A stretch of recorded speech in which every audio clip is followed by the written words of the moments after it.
Hello all, welcome to Pamita hair world. मेरा नाम पमीता सिंह खंडारी है और आप देख रहे हैं मेरा YouTube channel Pamita AI world. तो जितने भी हिंदी मीडियम के बच्चे हैं जो आर्गुमेंट सीख रहे थे, तो मेरा जो लास्ट वाली वीडियो थी उसमें मैंने आपको पढ़ाया था इसके बारे में। यहाँ पर हम पहुँच गए थे, ठीक है। इस वाले टॉपिक पे मैंने आपको एक उदाहरण दिया था, उसी से हम आगे कंटिन्यू करते हैं इस वाले वीडियो में। इसमें क्या करना है कि इसमें क्या है, अच्छा, मैंने जितने भी उदाहरण दिए उन उदाहरण के बेस पर हम ये कह सकते हैं कि फ्लो डायग्राम मैं बनाती हूँ कि गवाह है यहाँ पे, गवाह, ठीक है। गवाह जिसे हम प्रीमाइस भी कहते हैं इंग्लिश में, प्रीमाइसिस या प्रोपोजिशन भी कहते हैं, ठीक है। तो ये गवाह हैं, किसी भी बहस में गवाह होते हैं। गवाह नंबर 1, गवाह नंबर 2 और गवाह नंबर 3।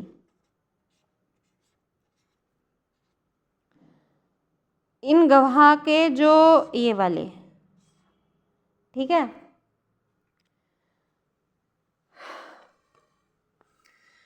अब इसमें क्या आता है,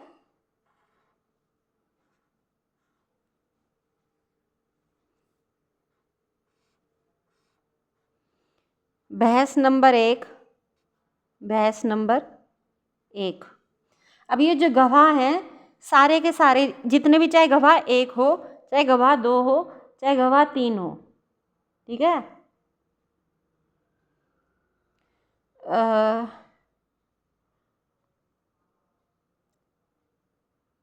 ये क्या करते हैं, ये गवाह उस बहस को सपोर्ट करते हैं, ठीक है। आर्ग्यूमेंट्स को सपोर्ट करते हैं। बहस नंबर 1, बहस नंबर, इन्हीं गवाहों के बेस पे बहस चलती है। बहस नंबर 2, ठीक है। बहस नंबर 3,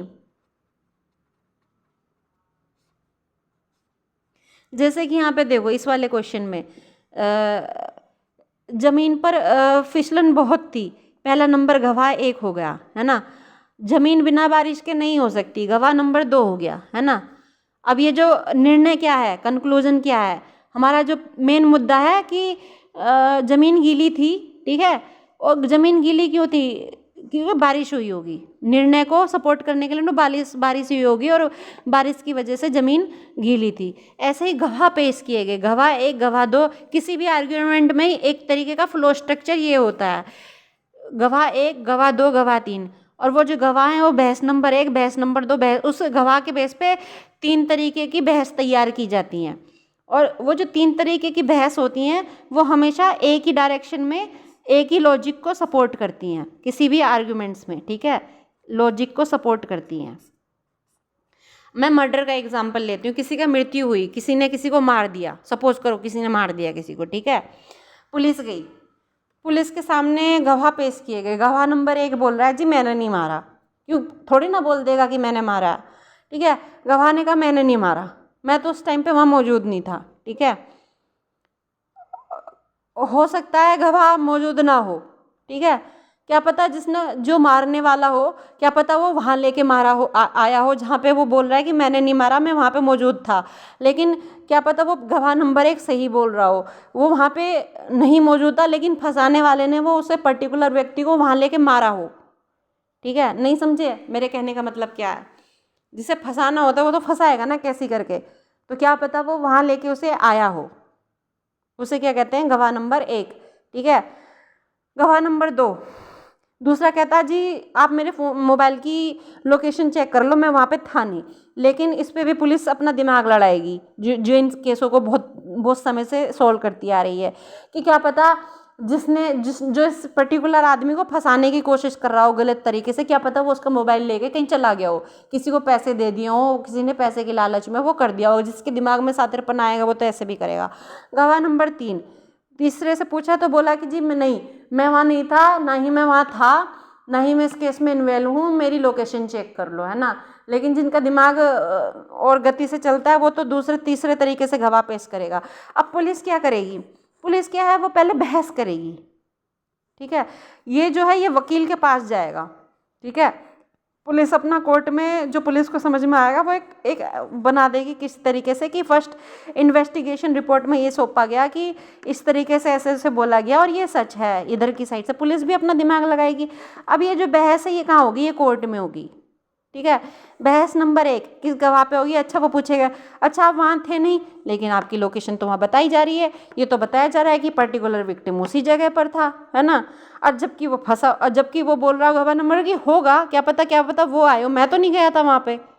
नहीं समझे, जिसको फंसाना होता है, जिसको फंसा रहा है वो कि मुझे इसे लपेटे में लेना है, क्या पता वो पर्टिकुलर जो झूठ बोलने वाला व्यक्ति है उसको फंसाने के लिए उसी जगह लेकर आया हो जहाँ पे वो विक्टिम हो, जिसको झूठे केस में फंसाया जा रहा हो। बहस नंबर 1 यहाँ पे पुलिस अपना दिमाग लगाएगी और वकील भी अपना दिमाग लगाएगा कि हो सकता है कि ये झूठे बोल के उसको फंसाने की कोशिश कर रहा है, ये क्या पता ये उधर इसलिए जानबूझ के गया हो, इसको पैसे लेने हो, ऐंठने हो, या फिर इसे किसी अपनी पर्सनल दुश्मनी निकलवानी हो इसलिए फंसाने की कोशिश कर रहा है। तो पुलिस और वकील, जो समझदार पुलिस और वकील होंगे वो इस केस को इस तरीके से समझेंगे, ठीक है। देखो ये जो यूपीएससी का आप एग्ज़ाम दे रहे हो या सिविल सर्विस का आप कोई भी एग्ज़ाम देते हो, आप बनोगे क्या, आपके दिमाग में एक छवि रहती है ना कि आप पुलिस वाले बनोगे, है ना। जो जज की तैयारी करते हैं वो ये सोचते हैं कि हम जज बनेंगे, लेकिन कोई ये थोड़ी सोचता है कि हम किसी दिन अपने आप को जज की जगह, पुलिस वालों की जगह हम क्रिमिनल बनेंगे या हम कोई अपराधी बनेंगे, ये थोड़ी सोचता है कुछ भी, है ना। तो जब मैं आपको ये टॉपिक पढ़ा रही हूँ, इसलिए पढ़ा रही हूँ क्योंकि एग्ज़ाम में आपसे क्वेश्चन क्यों पूछे जाते हैं, आप कई बार सोचते हैं कि इनका क्या लेना देना, ये क्यों पूछ रहे हैं एग्ज़ाम में इस तरीके से, है ना, क्या मतलब है ये पूछने का। वो सरकार पागल नहीं है, आपको इस तरीके के क्वेश्चन देती है, या फिर कोई यूपीएससी वाले या जितने भी लोग हैं जो एक ब्रेनस्टॉर्मिंग सेशन आपको देते हैं वो पागल नहीं है, ठीक है। वो आपकी दिमागी बौद्धिक क्षमता को बढ़ाने के लिए ऐसे केस डालते हैं क्योंकि आप उनको समझो उस तरीके से, ठीक है। तो अब बहस का ये गया, ठीक है। गवाह नंबर 1 ने बोला कि नहीं जी मोबाइल की लोकेशन वहाँ नहीं थी और हो सकता है कि विक्टिम यही हो। अच्छा, एक डॉक्टर का भी केस आया था, मुझे यहाँ बोलना नहीं चाहिए, बहुत हाई प्रोफाइल केस है, लेकिन उसमें एक अपराधी, एक व्यक्ति है जिसको फंसा दिया गया, क्या नाम था उसका, मुझे नाम नहीं इतना पता उस लड़की के केस में। उसकी गलती क्या हो सकती है, ये भी तो हो सकता है कि वो गलत जगह पे गलत समय पे वहाँ पहुँच गया हो, ठीक है, ज़रूरी तो नहीं है कि उसने किया हो, है ना। तो ऐसे ही किसी को फंसाने के लिए गलत तरीके से उधर पहुंचा दिया हो, क्या पता जिसने गलत तथ्य पेश किए हो वो अपने को फंसाने के लिए अपना कर के वहाँ आ गए हो, बस उसे फंसाना हो किसी तरीके से, थोड़ा छोटा मोटा करके। तो यहाँ पे वकील में और पुलिस वालों में गवाह ये चला इस तरीके का, ये हो गया बहस नंबर 1। अब गवाह नंबर 2, गवाह नंबर 2 में क्या होगा कि मतलब इस तरीके से उन्होंने आर्ग्यूमेंट्स दिए, जैसे यहाँ पर सुधा ने चावल खाए, ये भी एक आर्ग्यूमेंट्स है, राम ने चावल खाए, ये भी एक आर्ग्यूमेंट्स है। यहाँ पे बहस नंबर 1 चला, बहस नंबर 2 चला, बहस नंबर 3 चला। ये जितने भी सिविल सर्विस और यूपीपीसीएससी बीपीएससी और जितने भी उसमें लॉजिकल रीजनिंग के क्वेश्चंस आते हैं ये ऐसे ही आते हैं, ठीक है। अब इसमें क्या हुआ, इसमें लॉजिक बना एक तरीके का, लॉजिक किसे कहते हैं, निर्णय, ठीक है। अब इस लॉजिक के माध्यम से ही एक तरीके का निर्णय बना, निर्णय जिसे हम कंक्लूजन भी कहते हैं, कंक्लूजन भी कहते हैं।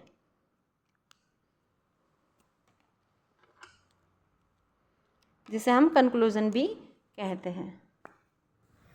ये एक देखो, इसमें पहला स्टेप ये हो गया कि गवाह होते हैं, दूसरे स्टेप में बहस होती है, तीसरे स्टेप में क्या होता है, इनको कनेक्टिंग लिंक बना के एक लॉजिक बनाया जाता है। जितने भी सीबीआई सीआईडी, वो लड़की के केस में जो हुआ था, क्या नाम है उसका, डॉक्टर के केस में, है ना, कुछ इस तरीके से सीबीआई सीआईडी कुछ भी पुलिस वालों ने कुछ इस तरीके से करा होगा और वो एक पर्टिकुलर निर्णय पे पहुंच गए। बहुत सारे तो बहुत से निर्णय पे पहुंच ही नहीं पाते, ठीक है, सिस्टम ही फेल हो जाता है क्योंकि उनकी बौद्धिक क्षमता उतनी तक नहीं पहुंच पाते, वो कनेक्टिंग लिंक ऐसा नहीं हो पाता। तो यहाँ पर इस तरीके से मैं आपको बता रही हूँ कि जो आपको जो क्वेश्चंस दिए जाते हैं गवर्नमेंट एग्जाम में, आप ये मत सोचो कि बेचारे सरकार ने ऐसे ही डाल दिए, वो बिना बात की नहीं डाला करते हैं कहीं भी केस, ठीक है। तो इसको बोलते हैं गवाह, बहस और लॉजिक और निर्णय, ठीक है।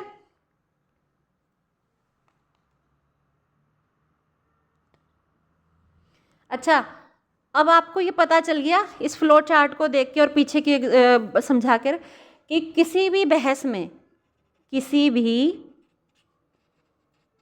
में महारत हासिल करने के लिए जितने भी आप चाहे आने वाले भविष्य के जो पढ़ रहे हैं, आने वाले भविष्य के क्या पता आप पुलिस अधिकारी या जज बनो, क्योंकि जज के एग्ज़ाम में भी आते हैं क्वेश्चन इस तरीके के, ब्रेनस्टॉर्मिंग, ठीक है। तो किसी भी बहस में महारत हासिल करने के लिए आपको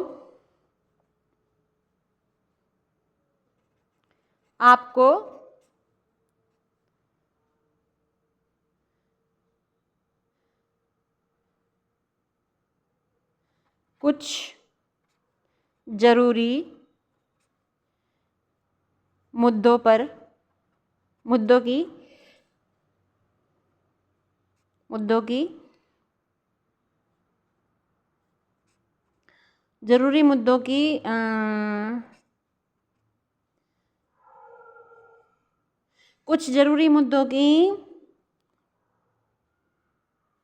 को जानना आना चाहिए।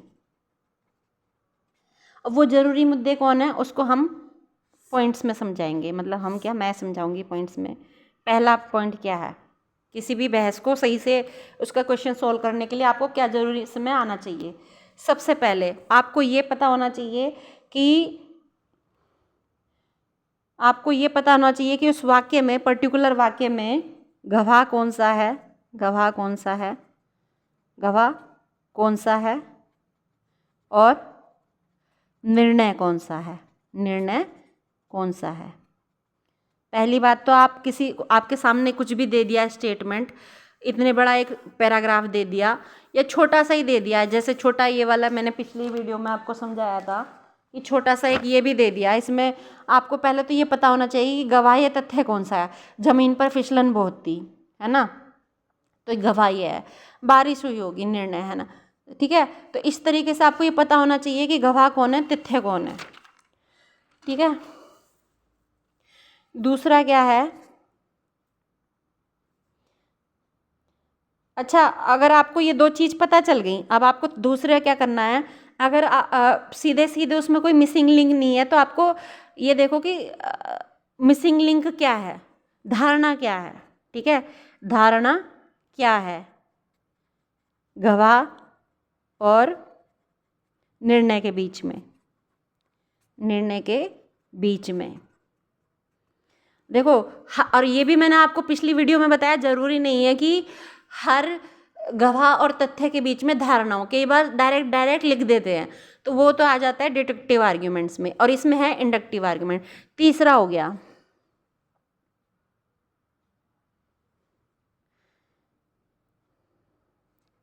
बहस का जो मुख्य लॉजिक है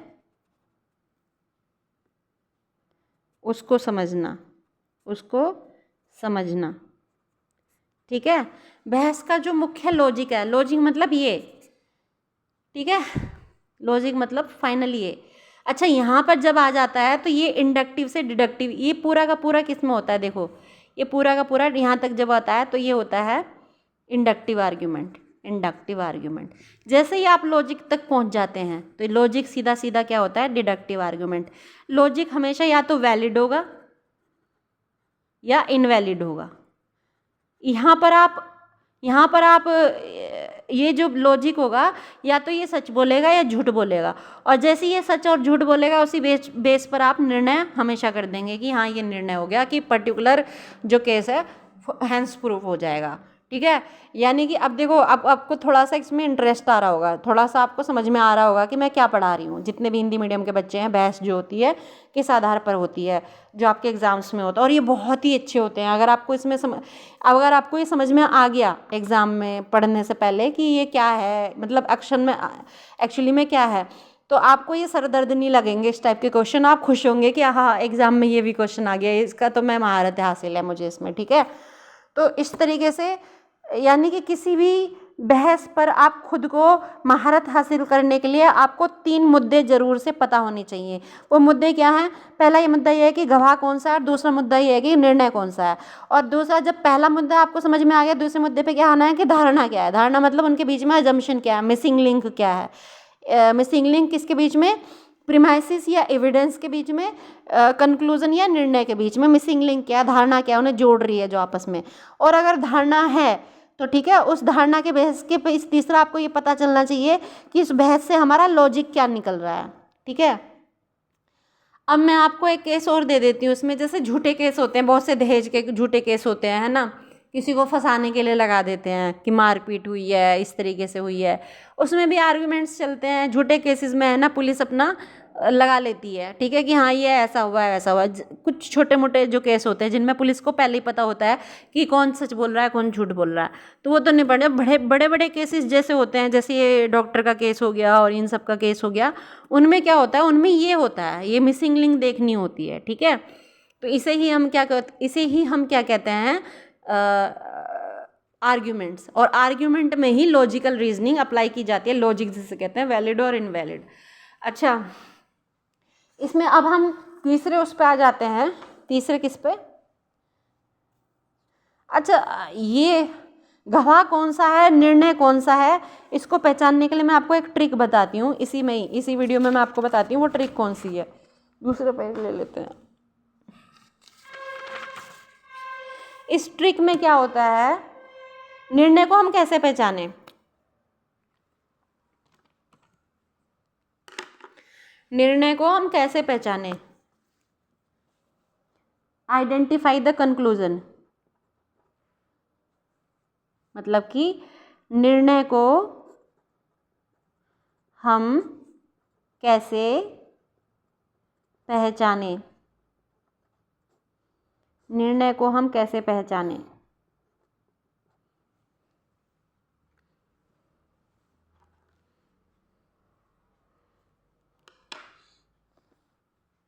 देखो, निर्णय कहीं भी छुपा होता है, कहीं भी छुपा होता है।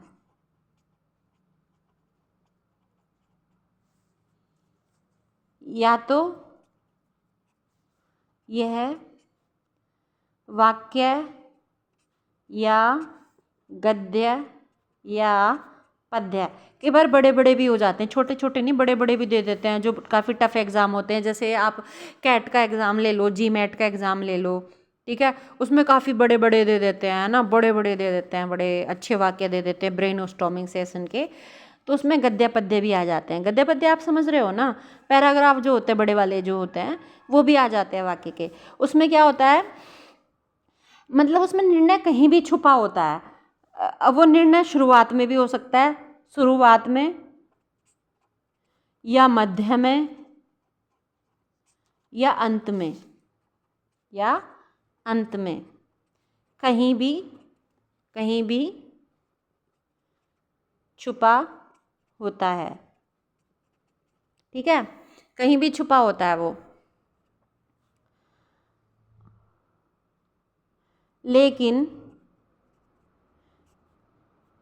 उन वाक्यों के पहले कुछ ज़रूरी सिग्नल दिए रहते हैं, कुछ ज़रूरी सिग्नल दिए रहते हैं,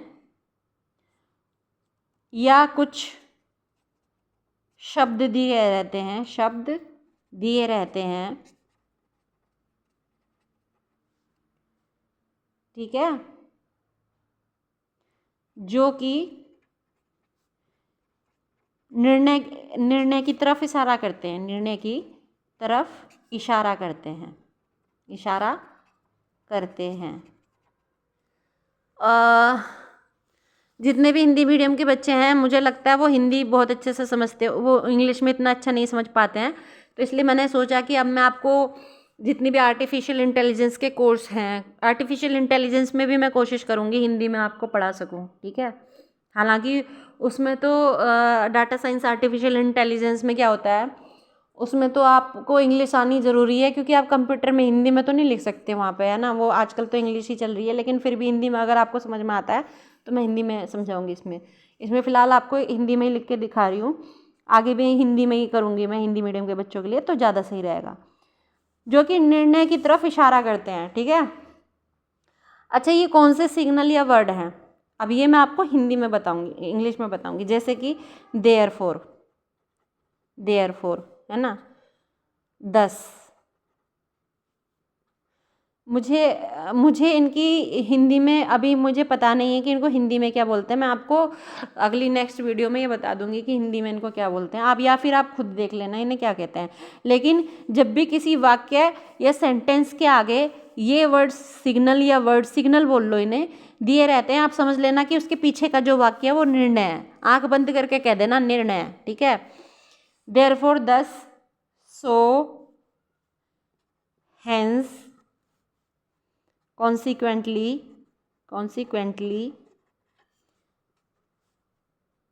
as a result, आपने किसी में लिख लेना as a result, it follows that, it can be inferred that,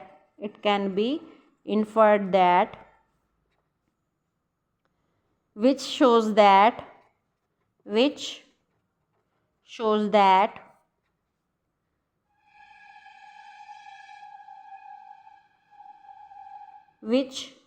suggest that,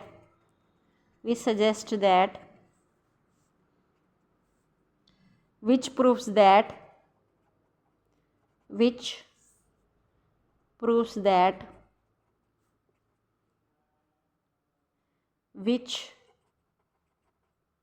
means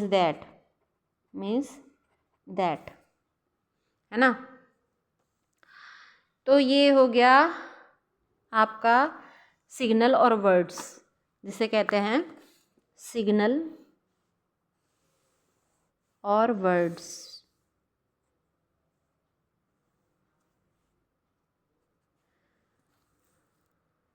ठीक है।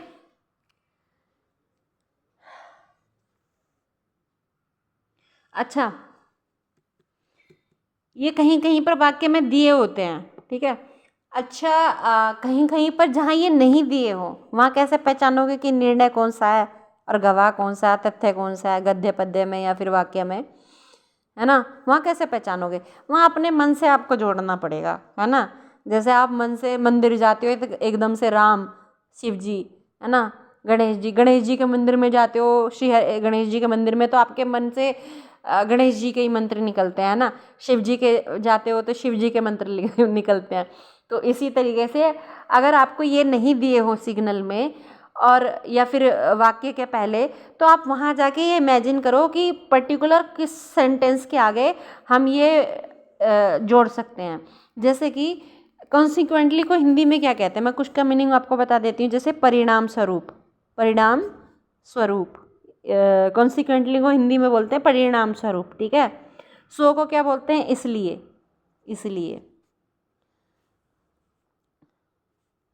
इसीलिए देयरफॉर को भी इसीलिए बोलते हैं ना। एज ए रिजल्ट, फलस्वरूप, ठीक है।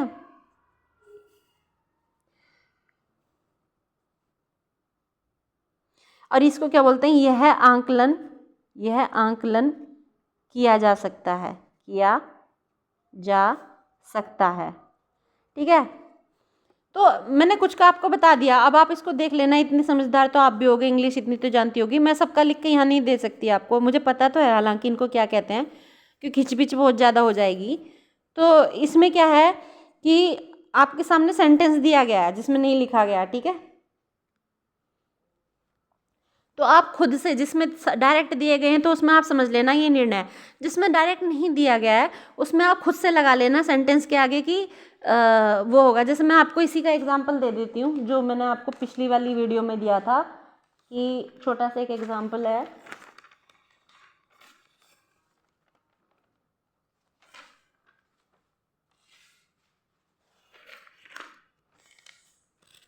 ये वाला, जमीन पर फिसलन बहुत थी, है ना। इसी में अब यहाँ तो कहीं नहीं लिखा गया है, यहाँ पे 10 100 कुछ भी, मतलब इसलिए, परिणाम स्वरूप, फल स्वरूप, आकलन, सजेस्ट करना, यहाँ कहीं पे मिसिंग लिंक नहीं है, यहाँ मिसिंग लिंक नहीं है। लेकिन अब जब आप एग्ज़ाम में बैठे हो तो आप तो यहाँ तो लिख सकते हो ना कि इसीलिए ज़मीन पर फिसलन बहुत थी। अब मन में सोचना इसलिए या परिणाम स्वरूप, किससे, यहाँ तो नहीं लगा सकते ना, इसलिए ज़मीन पर फिसलन बहुत थी, इसके आगे तो आप नहीं लगा सकते। लेकिन कोई मीनिंग थोड़ी बन रहा है इस बात का कि इसलिए ज़मीन पर फिसलन बहुत थी, गलत हो गया। लेकिन ज़मीन पर फिसलन बहुत थी इसीलिए ज़रूर से बारिश हुई होगी, यहाँ आप लगा सकते हो, अपने मन से आपने लगा लिया इसीलिए। तो आपको समझ में आ गया कि हमारा जो लास्ट वाला सेंटेंस है वो निर्णय हो गया। तो यानी कि ज़रूरी नहीं है कि आपको हर स्टेटमेंट में, हर तथ्य में ये आपको बीच के सिग्नल मिले हों। और जैसे ही आपको ये पता चल गया ना किसी भी बहस में महारत हासिल करने के लिए कि आपको कहाँ पर इसलिए लगाना है, तो आपको आर्ग्यूमेंट्स एकदम से समझ में आ जाएगा। आपको ये समझ में आ जाएगा कि प्रीमाइस कौन सा है और निर्णय कौन सा है, और आप कहीं कंफ्यूज नहीं होंगे। तो पहला मुद्दा जो मैंने पीछे वाली उसमें समझाया आपको महारत हासिल करने के लिए,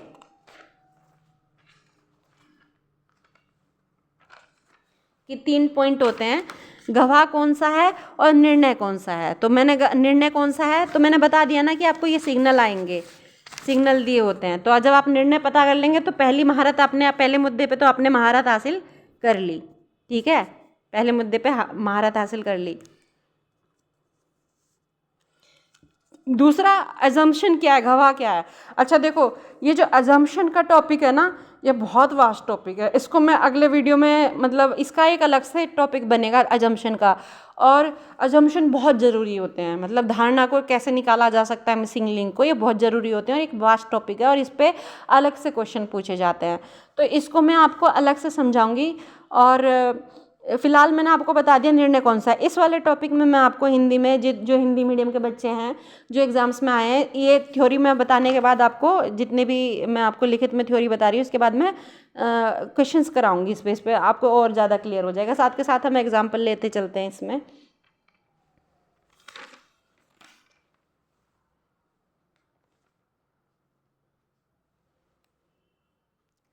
इसमें क्या है,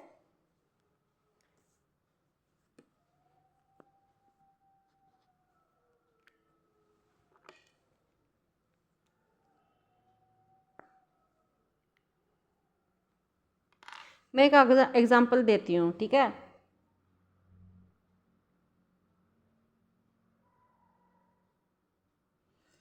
यह नीति संगत नहीं है कि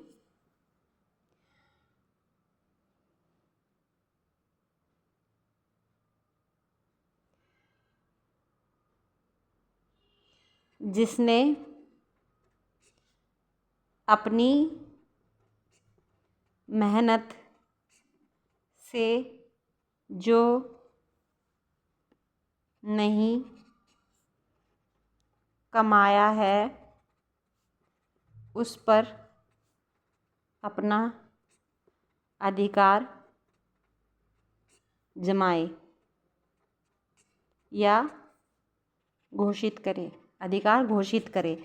ये नीति संगत नहीं है कि जिसने अपनी मेहनत से नहीं कमाया है उस पर अपना अधिकार जमाए या घोषित करे, ये नीति संगत नहीं है, ठीक है। अब आगे लिखा है, एक वाक्य तो ये हो गया। अब आगे लिखा है, सट्टा सट्टा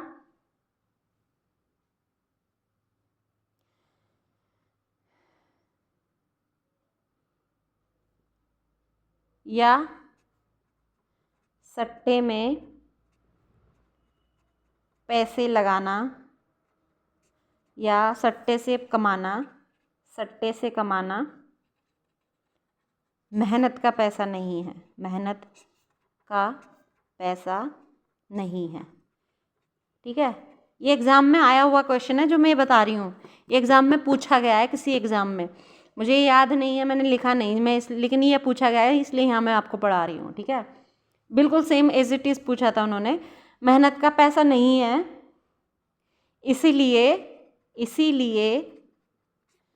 सट्टा खेलना, सट्टा खेलना नीति संगत, नीति संगत, नीति संगत नहीं है। ठीक है, नीति संगत नहीं है।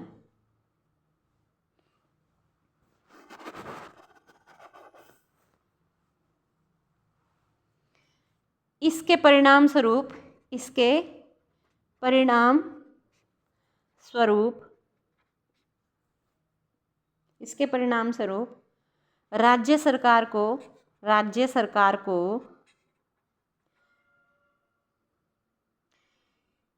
जितने भी लॉटरी, लॉटरी संचालन करने वाले हैं, संचालन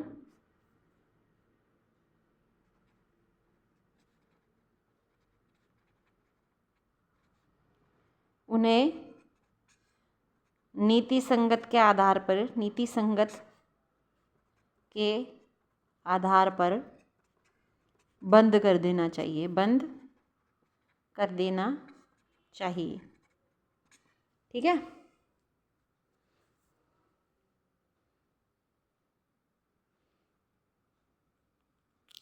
अच्छा अब इतने बड़ा एक छोटा सा यहाँ पे पैराग्राफ हो गया, गद्य हो गया। अब इसमें हमें बैठ के सबसे पहले क्या सोचना है, हमारे पास ये आ गया एग्जाम में, हमने सोचा हम पहले ये सोचेंगे इतनी बड़ी रामायण गादी, इसमें ये कहना क्या चाह रहे हैं, जो ऑथर है वो कहना क्या चाह रहे हैं, उसका मेन मुद्दा क्या है इसमें। ठीक है, इस पूरे पैराग्राफ में मेन मुद्दा क्या है, पहले तो मतलब जो ऑथर है वो कहना क्या चाहता है, वो प्रूफ क्या करना चाहता है। ठीक है, और जो वो प्रूफ करना चाहता है उससे उस प्रूफ को जो वो करना चाहता है, उसने उस प्रूफ को करने के लिए ऑथर ने क्या गवाह पेश किए हैं। ठीक है, और कितने गवाह पेश किए हैं, और वो जो गवाह पेश किए हैं क्या वो सपोर्ट कर रहे हैं उस पर्टिकुलर निर्णय को जो ऑथर ने कहना चाहा है। तो इसमें आपने देखा होगा ऑथर की सारी दुनिया सट्टे पे घूम रही है। ठीक है, वो सट्टे के पीछे पड़ा है कि सट्टा जो है वो नीति संगत नहीं है, सट्टे के पीछे पड़ गया हाथ धो के।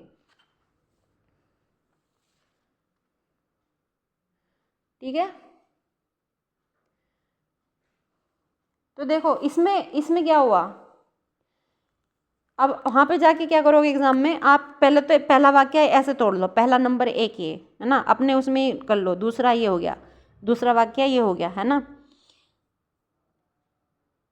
तीसरा वाक्य कौन सा हो गया, तीसरा ये हो गया, इसीलिए सट्टा खेलना नीति संगत नहीं है। चौथा क्या हो गया, इसके परिणाम स्वरूप राज्य सरकार को बैन कर देना चाहिए। ठीक है, देखो इसके परिणाम इसलिए यहाँ भी आया, मैंने क्या बोला था, इसलिए यहाँ भी आया, सट्टा खेलना नीति संगत नहीं है। ठीक है, तो ये क्या है, हल्का सा जो है एक पर्टिकुलर बहस को सपोर्ट कर रहा है ना, क्या कर रहा है, बहस नंबर एक हो गई। ये क्या है, ये नीति संगत नहीं है, जिसने अपनी मेहनत से नहीं कमाया है उस पर अपना अधिकार जमाए। तो इसमें क्या हो गया, पहला मैंने कहा है फ्लो चार्ट, ये वाला देखो, ये वाला गवाह नंबर एक है, इसमें देखो गवाह नंबर एक क्या हुआ, गवाह नंबर एक ये हो गया कि यह नीति संगत नहीं है, जिसने अपनी मेहनत से नहीं कमाया हो उस पर अपनी अधिकार जमाए या घोषित करे। ठीक है, तो पहला तो ये हो गया गवाह नंबर एक। दूसरा क्या हो गया, सट्टा या सट्टे में पैसे लगाना, सट्टे से कमाना मेहनत का पैसा नहीं है, गवाह नंबर दो। तीसरा क्या हो गया, सट्टा खेलना नीति संगत नहीं है, गवाह नंबर तीन। ये क्या हो गया, सारे हो गए। अच्छा, निर्णय क्या है, इसके परिणाम स्वरूप सरकार को लॉटरी बैन कर देनी चाहिए। ठीक है, सट्टा जो है ये निर्णय हो गया, और निर्णय को उन्होंने पेश करने के लिए नीति संगत का सहारा लिया। किसके लिए, नीति संगत का सहारा लिया, और ये बोला कि मेहनत का कमाया हुआ नहीं है, और मेहनत का कमाया हुआ जो नहीं होता उस पर आप अधिकार घोषित नहीं कर सकते। ये आर्गुमेंट्स नंबर हो गया एक। अच्छा, सट्टे को फिर उन्होंने सट्टे को लपेटे में ले लिया, एक पर्टिकुलर ऑर्गेनाइजेशन को लपेटे में ले लिया कि ये मेहनत का पैसा कमाया हुआ नहीं होता, लोग अपना लक या भाग्य आजमाने के लिए इसमें पैसा डालते हैं, वो ये नहीं पता रहता कि वो पैसा किसी से लूट के लाए हैं या किसी का चोरी करके लाए हैं या किसी से डकैती डाल के लाए हैं। सट्टे वालों को इससे कोई मतलब नहीं होता, उन्हें तो पैसे लगाने से मतलब है, ये थोड़ी पता है कि ये कमा के लाए हैं या किसी का चुरा के लाए हैं, सट्टा लगा दिया उन्होंने, है ना। तो यानी उन्होंने बोला कि नीति संगत नहीं है, इसलिए सट्टा खेलना कानूनन अपराध है। ठीक है, इसलिए राज्य सरकार को इसे बैन कर देना चाहिए। लॉजिक बहुत अच्छा दिया गया है ना। अब आपको क्या कहेंगे कि जैसे इसमें सुधा ने चावल खाए इसलिए मदन ने भी जरूरी चावल खाए। अब यहाँ पे एग्जाम में क्या दे देंगे कि इस तरीके से आपको स्टेटमेंट दे देंगे। एक स्टेटमेंट क्या देंगे कि सट्टा नीति संगत नहीं है, इसीलिए राज्य सरकार ने उसे बंद करने का